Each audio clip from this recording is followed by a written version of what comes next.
नमस्कार, छायाज रेसिपीजमध्ये आज आपण 4 वेगवेगळ्या मस्त अशा नाश्त्याच्या रेसिपीज बनवतोय। बनवूया पहिली रेसिपी।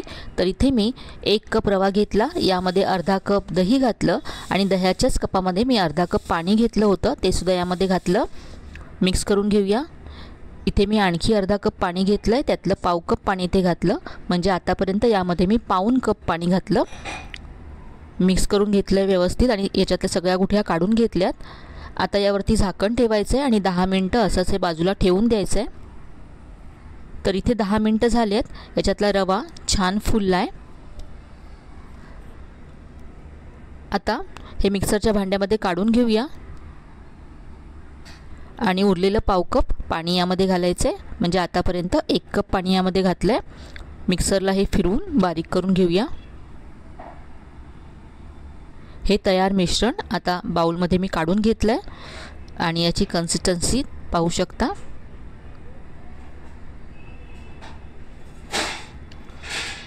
हे बाजूला ठेवूया आणि यामध्ये घालण्यासाठी फोडणी तयार करूया।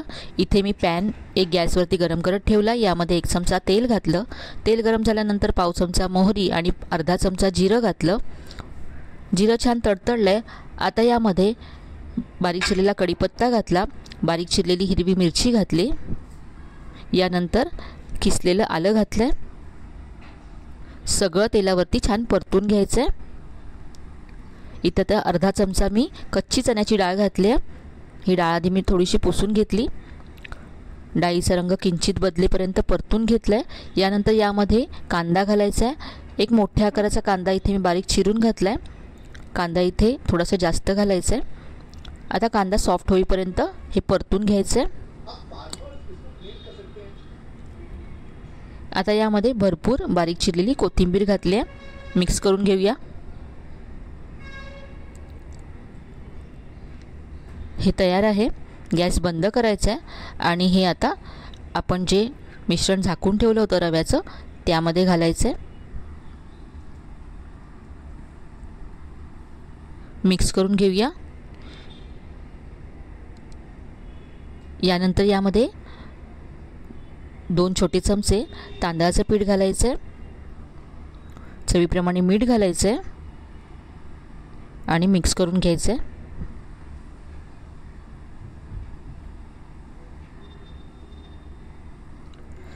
आता यामध्ये चिमूटभर बेकिंग सोडा घालायचा आहे। मिक्स करून घेऊया। आता इथे मी गॅसवरती एक जाळी ठेवली आहे आणि त्याच्यावरती तडका पॅन ठेवला आहे। यावरती थोडंसं तेल घालायचं आहे, साधारण अर्धा चमचा तेल घातलं। तेल पसरवून घेतलं आहे। आता 1 ते 1.5 चमचा तयार मिश्रण यामध्ये घालायचं आहे। एका बाजूने भाजल्यानंतर हे उलटून घ्यायचं आहे आणि आता दुसऱ्या बाजूने सुद्धा भाजून घेऊया। दोन्ही बाजूने अगदी खरपूस असा रंग आलाय। तर हा आपला बन डोसा तयार आहे। चटणी बरोबर इथे मी हा सर्व केलाय। तर अगदी हलकी फुलकी आणि जाळीदार अशी मस्त नाश्त्याची रेसिपी आहे। ही होती आपली पहिली झटपट रेसिपी। आता बनवूया दुसरी रेसिपी। इथे मी 1 वाटी बेसन घेतलं आहे। ज्या वाटीने बेसन मोजून घेतलं त्याच वाटीने मोजून 1 वाटी इथे रवा घेतला आहे। उपम्यासाठी जो जाड रवा वापरतो तोच घेतला आहे। यानंतर आता यामध्ये पाणी घालायचं आहे आणि हे मिक्स करून घ्यायचं आहे। थोडं थोडं पाणी घालत सगळ्या गुठळ्या काढून घेतल्यात आणि हे पहा असं करून घेतलं आहे। याची कन्सिस्टन्सी पाहू शकता। आता हे झाकून ठेवूया असंच 5 ते 10 मिनिटं। तोपर्यंत फोडणी तयार करूया। इथे मी तडका पॅन गॅसवरती गरम करत ठेवला आहे। यामध्ये 1 मोठा चमचा तेल घातलं। तेल गरम झाल्यानंतर पाव चमचा मोहरी घातली, थोडासा कढीपत्ता घातला, यानंतर बारीक चिरलेली हिरवी मिरची घातली। गॅस बंद केला। गॅस बंद केल्यानंतर यामध्ये पाव चमचा हिंग घालायचा आहे। फोडणी तयार आहे। ही तयार फोडणी आता आपण हे जे बेसन आणि रव्याचं मिश्रण झाकून ठेवलं आहे त्यामध्ये घालायची आहे। फोडणीमुळे ही रेसिपी आणखीनच खमंग होते। आता यामध्ये भाज्या घालूया। तर इथे मी बारीक चिरलेला कांदा, किसलेलं गाजर, बारीक चिरलेली शिमला मिरची आणि टोमॅटो घेतलं आहे। या सगळ्या भाज्या यामध्ये घालायच्या आहेत। भाज्यांचे प्रमाण तुमच्या आवडीप्रमाणे तुम्ही कमी जास्त करू शकता।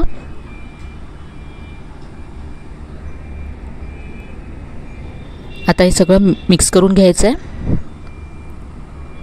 यानंतर यामध्ये अर्धा चमचा ओवा घातला, बारीक चिरलेली कोथिंबीर घातली आणि चवीप्रमाणे इथे मी मीठ घातलं आहे। मिक्स करून घेऊया। भाज्या घातल्यामुळे घट्ट झालं आहे, तर यामध्ये थोडंसं पाणी घालून घ्यायचं आहे, मिक्स करायचं आहे आणि आता याची आपण धिरडी बनवणार आहोत। खूपच मस्त झटपट होणारी आणि चवदार अशी रेसिपी आहे। इथे मी तवा गरम करत ठेवला आहे, यावरती थोडंसं तेल पसरवून घेतलं आहे। आता थोडंसं वरून याची धिरडी घालायची आहे। पीठ तळापासून ढवळून घ्यायचं आहे प्रत्येक धिरडं घालताना आणि तवा अगदी व्यवस्थित असा गरम करून घ्यायचा, म्हणजे जाळी खूप छान येते। तर अगदी जाळीदार असं हे धिरडं तयार झालं आहे। दोन्ही बाजूने खरपूस असं भाजून घ्यायचं आहे। पाहू शकता अगदी मस्त रंग आला आहे। चटणी बरोबर, टोमॅटो केचप बरोबर तुम्ही हे सर्व करू शकता। तर ही होती आपली झटपट नाश्त्याची दुसरी रेसिपी। आता बनवूया तिसरी रेसिपी।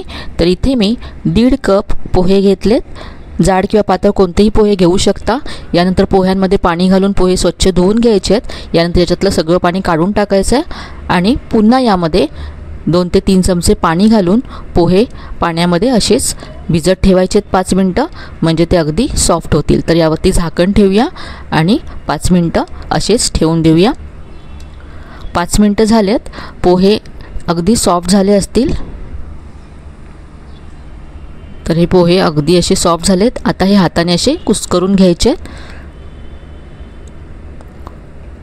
पोहे असे मळून घेतल्यानंतर इथे मी आता 1.5 कप बेसन घेतलं आहे। आपण 1.5 कप पोहे घेतले होते, तर 1.5 कपच आपण इथे बेसन घ्यायचं आहे। यातलं आता अर्ध्यापेक्षा जास्त बेसन मी इथे घातलं आहे आणि थोडंसं बेसन इथे शिल्लक ठेवायचं आहे। यानंतर यामध्ये बारीक चिरलेली हिरवी मिरची घातली आहे, किसलेलं आलं घालायचं आहे, अर्धा चमचा जिरं घातलं,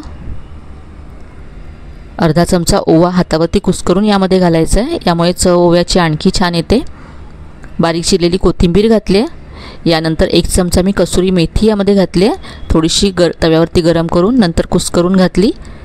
चवीप्रमाणे मीठ घालायचं आहे, पाव चमचा हळद घातली आहे, चवीप्रमाणे लाल तिखट घालायचं आहे आणि यानंतर इथे आता मी 1 कप पालक यामध्ये घालते। पालकाची पानं निवडून घेतली, स्वच्छ धुवून घेतली, यानंतर अगदी बारीक अशी चिरून घेतलेत। आता हे सगळं मिक्स करून घ्यायचं आहे। यामध्ये पाणी अजिबात घालायचं नाही आहे, पोहे ओलसर आहेत, त्याचबरोबर पालकाला सुद्धा भरपूर प्रमाणामध्ये पाणी सुटतं, तर त्यामध्येच हे मिक्स करून घ्यायचं आहे। हे अजूनही मला थोडंसं सैलसर वाटते आणि बाइंडिंग थोडीशी कमी वाटते, तर यामध्ये मी आणखी 2 चमचे पीठ घातलं। गरजेप्रमाणे तुम्ही इथे बेसन घालू शकता।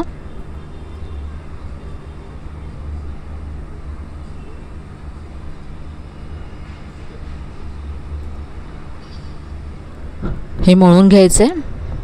आता यावरती कडकडीत गरम असं तेल घालायचं आहे 2 चमचे, यामुळे आपली रेसिपी छान खुसखुशीत होईल। गरम आहे तर हे चमच्याने मी मिक्स करून घेते।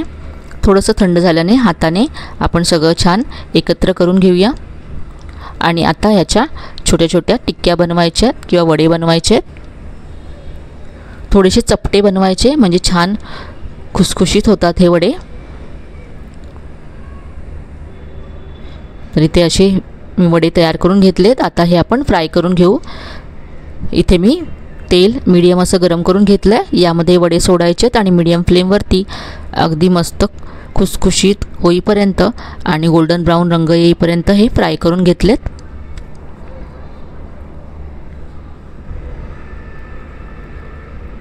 तर ही होती आपली दुसरी पोहे आणि पालक वड्यांची रेसिपी, जी तुम्ही संध्याकाळी नाश्त्यासाठी बनवू शकता। काहीतरी चटपटीत खायचं असेल तरी ही मस्त अशी रेसिपी आहे। ही होती आपली तिसरी रेसिपी। आता बनवूया चौथी मस्त अशी रेसिपी। तर इथे मी 1 कप गव्हाचं पीठ घेतलं आहे, यामध्ये 2 चमचे बेसन घालायचं आहे,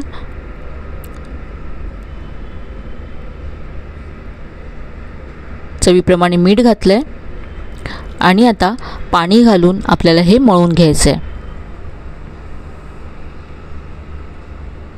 नेहमीचं जसं आपलं चपातीचं पीठ असतं त्याप्रमाणेच हे मळून घ्यायचं आहे। तर इथे हा गोळा मळून घेतला आहे। आता हे पीठ झाकून असंच बाजूला ठेवून देऊया आणि आपण स्टफिंग तयार करूया। तर स्टफिंगसाठी इथे मी एक पॅन गरम करत ठेवला आहे। यामध्ये 1 चमचा तेल घातलं। तेल गरम झाल्यानंतर अर्धा चमचा इथे मी जिरं घातलं। यानंतर किसलेली लसूण घातली। 4 ते 5 पाकळ्या लसूण मी इथे किसून घेतली होती। इथे आता बारीक चिरलेली हिरवी मिरची घालायची आहे। चिमूटभर हिंग घालायचं आहे। यानंतर इथे पाव कप बेसन घालायचं आहे। आता बेसन आपल्याला छान भाजून घ्यायचं आहे। मंद गॅसवरती खरपूस असं भाजून घ्यायचं आहे। बेसनचा मस्त असा सुगंध सुटेपर्यंत आणि किंचित रंग बदलेपर्यंत हे भाजून घेऊया।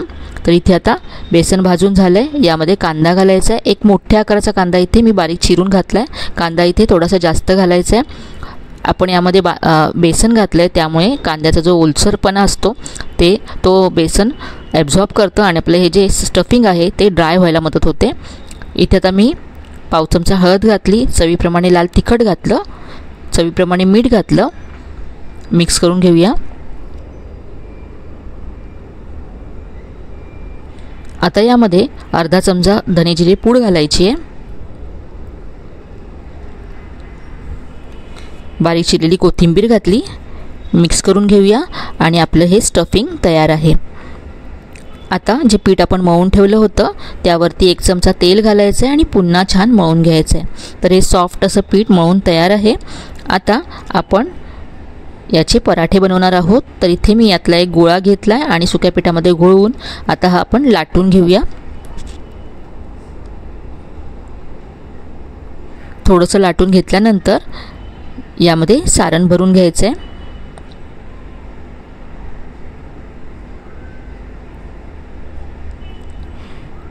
आता इथे 2 ते 2.5 चमचे स्टफिंग घालायचं आहे।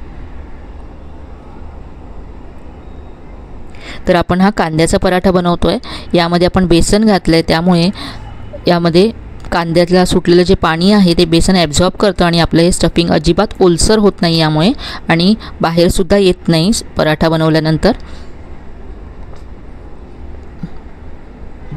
हाताने असं हे गोळा तयार करून घ्यायचं आहे आणि आता सुक्या पिठामध्ये घोळवून पराठा आपण लाटून घेऊ। बेसनामुळे चवसुद्धा खूप छान लागते या पराठ्याची। हा पराठा मी लाटून घेतला। आता आपण भाजून घेऊया। इथे मी तवा गरम करून घेतला आहे। सुरुवातीला तेल किंवा तूप काही न लावता दोन्ही बाजूने हा पराठा भाजून घ्यायचा आहे आणि भाजल्यानंतर मग तेल किंवा तूप लावायचे। दोन्ही बाजूने खमंग असा हा पराठा मी भाजून घेतला आहे। नाश्त्यासाठी मुलांच्या टिफिनसाठी खूप छान झटपट होणारी आणि घरच्या साहित्यामध्ये होणारी मस्त अशी रेसिपी आहे। तर ही होती आपली शेवटची नाश्त्याची रेसिपी।